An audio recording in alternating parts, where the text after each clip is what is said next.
Hi guys, so ayan, panibago na naman tayong recipe. Magluluto tayo guys for today's video guys ng sinigang na pata ng baboy. So ayan guys, hindi ko na naituro sa inyo ang step by step kung paano ang pagluluto kanina. Kasi naisa lang ko na, nakalimutan ko. So ayan, bali naglagay ako ng tubig, sibuyas, bawang, kamatis, at saka ng pata ng baboy. Then pinakuluan ko po siya. So ayan, hinalo-halo ko siya. Then kulong-kulo na siya guys. Kailangan pa nating palambutin ng pata ng baboy kasi nga medyo may katigasan. So ayan, ilang minutes pa natin pakuluan, takpan muna natin siya guys, and then yan, balikan natin. So ayan, kumulo na guys. Tignan natin muli kung okay na ba ang ating pinapalambot na pata ng baboy, kung pwede na ba ilagay ang ating mga ricados, ang mga gulay. So ayan, tignan natin kung pwede nang anuin. Pwede nang hanguin natin ba ito o hindi pa. So, ayan. Mekos-mekos natin, guys. Halo-halo.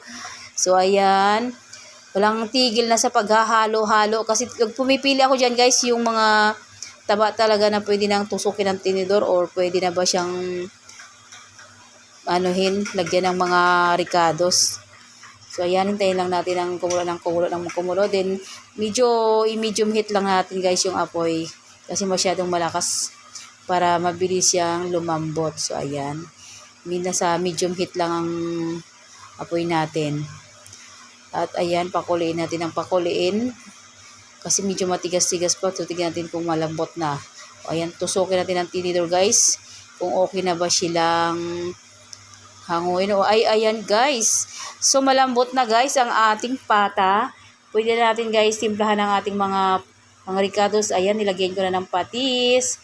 Sumunod, nilagyan natin din ng Ajinomoto. Ayan. So, halo-haloin natin mayat maya guys. Medyo marami ng paglagay ko dyan guys ng Ajinomoto. Bali, inubos ko na ang Ajinomoto dyan guys kasi nga kaunti na lang rin.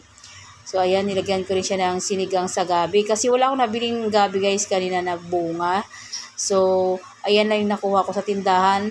Bali, hindi ko nilagay lahat, guys, ang sinigang sa gabi. Balik kalahati lang. Kasi pag sobrang dami maasim. Kaya kalahati lang nilagay ko. Pero depende naman sa inyo, guys, kung gusto nyo maasim. Pwede nyo ilagay lahat. Sa akin kasi kalahati lang. Yung sakto lang talaga ang asim.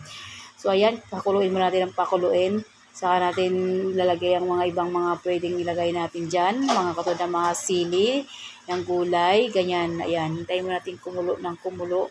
At lagyan natin siya ng isang pork cubes. Dagdag panpalasa guys sa ating sinigang na pata ng baboy para may kaunting sipa na lasa. So, ayan. Hintayin natin kumulo ng kumulo. Then, ilagay na natin ang ating siling green na pangsigang. So, ayan guys. Bali, pakuluin lang natin ng konti. Then, ilalagay na natin ang ating mga pechay maya-maya. At haluin muna natin ang haluin. Hanggang sa magpantay yung mga luto ng ating sinigang na pata ng baboy. So, ayan guys, ilalagay na natin ang ating gulay.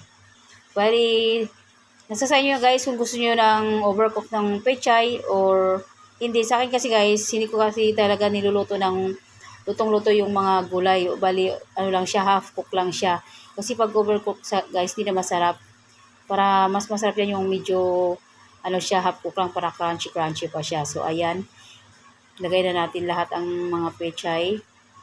Then, mamaya-maya, hanguin na rin natin ito kasi mabilis lang guys maluto ang pechay guys.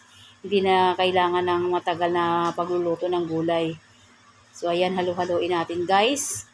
Yan, maya-maya at luto na rin ito guys. So, maraming salamat guys sa mga nanonood, sa mga sana nagustuhan nyo yung ating recipe today. Salamat sa mga viewers ko dyan. Maraming salamat. So, yun yan guys. Maraming salamat. Thanks for watching guys. Please like, share, and subscribe sa inyo guys. Maraming salamat. So, yun lang guys. God bless. Thanks for watching.